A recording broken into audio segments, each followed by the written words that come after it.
Today is World Autism Day. Our next guest wants to educate you and me on what it's like to be autistic and how we all need to have a greater understanding of what autism is. Jenny's son Flynn was diagnosed when he was 7. Jenny is also part of Gympanzees. Now, this is the UK's first accessible exercise, play and social centre for children with disabilities, and it's based at the old All Services. Now, that's a story I've been covering since it was a pop-up. And Jenny's with me here. Good afternoon to you. Good afternoon, John. Do you remember sweets on aeroplanes? You're not that old, are you? No, all right, fine. I don't think so. Embarrass me. You used to get sweets in cars as well, covered in icing sugar. Really? Do you remember that? Yeah, I know, it was ridiculous. You looked like a cocaine drug dealer. You drop one and it'd be all over you, and you had all this white powder anyway. Anyway, I digress. Let's talk about Flynn. How old's Flynn now? So Flynn's 10 now. Okay. He's just had his 10th birthday in November. And you've lived, obviously, with what Flynn is for how long? When did you notice that perhaps things weren't as they could be, or indeed should be? Yeah. So I think for us personally, it was probably when Flynn was sort of toddling to preschool sort of years.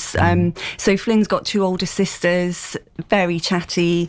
They were both extremely kind of forward when you think about the milestones that you expect children to sort of reach.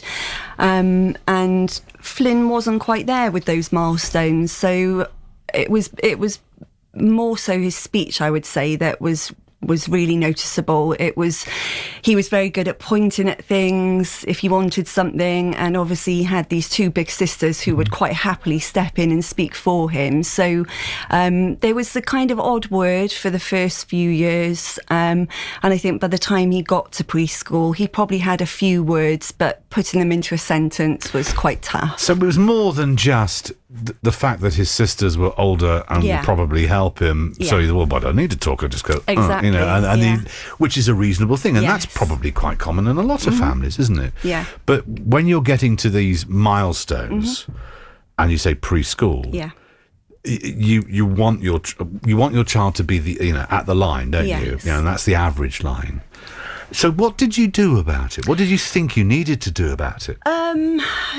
I think it's an incredibly lonely place to be, because as his mum, I could see that these differences were there.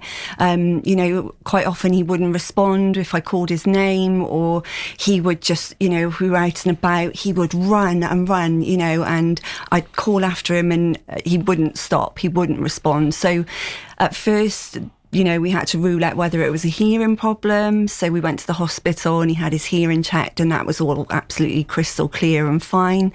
So then you have to kind of dig a bit deeper, I guess. And I started to kind of learn about the different traits of autism. And so what got you onto that? You have the hearing checked. Yeah. But I'm guessing in your head, you also thought there may be He may be on the autistic spectrum. So I'm just wondering, what was the thing that made you think, as a mum or as a family, right, we need to look at autism as a possible solution or reason for all this behaviour? To be honest, John, I didn't really have much knowledge about autism at all before Flynn came along. So I think that I probably stumbled over maybe a post on social media that talked about it, but something caught my eye and something resonated with me, and that was when I started to obviously research it more, and kind of came to the realisation that this is quite a viable possibility. There are a lot of things here that marry up with our experiences, and kind of went from there. He was in preschool and he would struggle for us to leave him. He needed lots of extra help with things like putting his coat on and off, which his peers were able to sort of do quite easily. And that led to frustration? Yeah, exactly. Which is a common trait, isn't it? Yes, yeah. Because you see that, I've described autism from all the interviews I've done. It's a bit like being in a supermarket and you don't feel any control over the noise, the light, the heating, the colours in front of you. Yeah. It's all out of control. And yet there's a bit of your brain says, but this is okay. And there's another part of your brain which is screaming. Yeah, yeah. And that you can imagine what that's like when you're you're Flynn. Everyone else has taken their coat off and you can't. So what happens? You explode. So Flynn would get very emotional. He doesn't tend to have sort of angry outbursts, but he does get very overwhelmed and it comes out as tears. So that, quite often we would sort of say, oh, Flynn, you need to come and brush your teeth or come and pop your shoes on or whatever. And it would lead to this huge emotional outburst, which wasn't kind of... which you didn't have with your two daughters? No, not so much. That's interesting. Yes. So you had seen this sort of behaviour before-ish? Yes. Now, that gets to something that we were talking about when we were listening to Starship together. What is normal? Because this is, but this is the point, isn't it? And you work at this wonderful place called Gympanzees, and there are obviously those who come there who clearly have challenges. I mean, if you're missing a limb or you have a mobility issue, that's a clear challenge. Yes. But cognitively, what is normal? Yeah, I think my answer to that would be that. I don't have a clue what normal is. And I don't think most of us do, but when it's not right. And clearly for Flynn, there would be that moment when he was diagnosed at 7.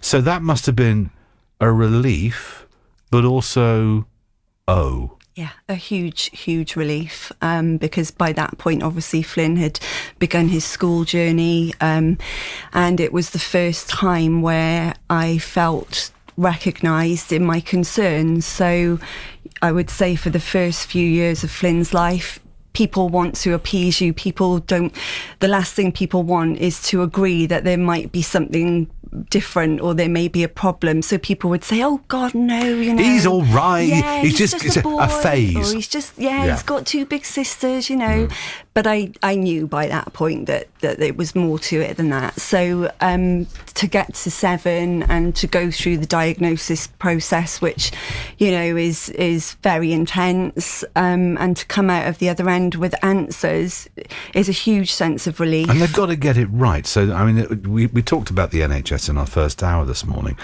They're real, you're...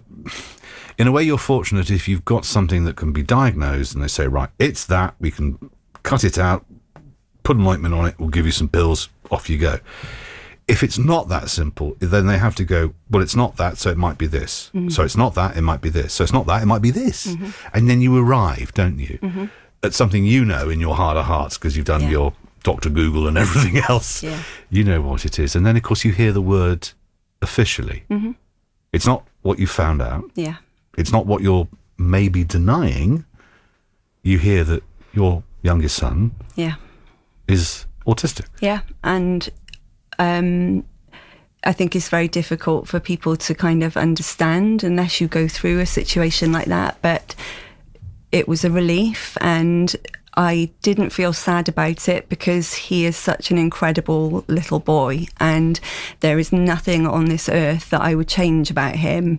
The only thing that I would do is take away those struggles, and his character just shines through, and he's incredible. And I think you can hear the emotion in your voice now.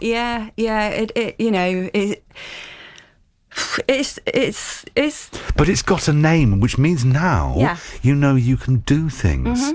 You can find ways of helping. And it's all about learning to navigate that path now rather than the path that you think that you're on, or the path you hope you're on. It's funny, everybody has got such personal experiences of autism, and I fully respect that. But like I said, I wouldn't change where we are. I wouldn't change Flynn. He is who he was meant to be, and how could you want to change that? Well, why would you want to? Exactly. Why would you? So 10 now. 10 now.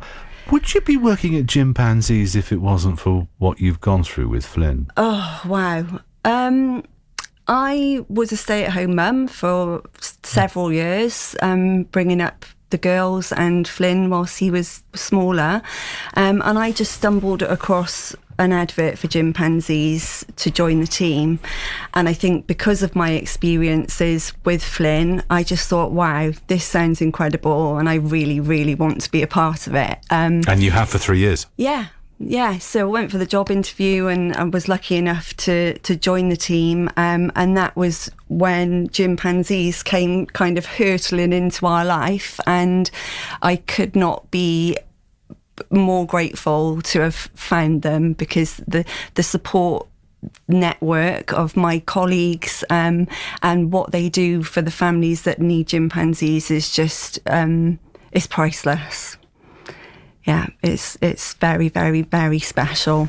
And from Flynn's point of view, going to a place like Gympanzees, from your point of view, meeting other mums and dads who are facing the sort of challenges that you're facing, probably not the meltdown by putting the coat on and off anymore, because you probably conquered that one. But there are now and again. But there will be others, and this is why we have to understand what autism is. It is.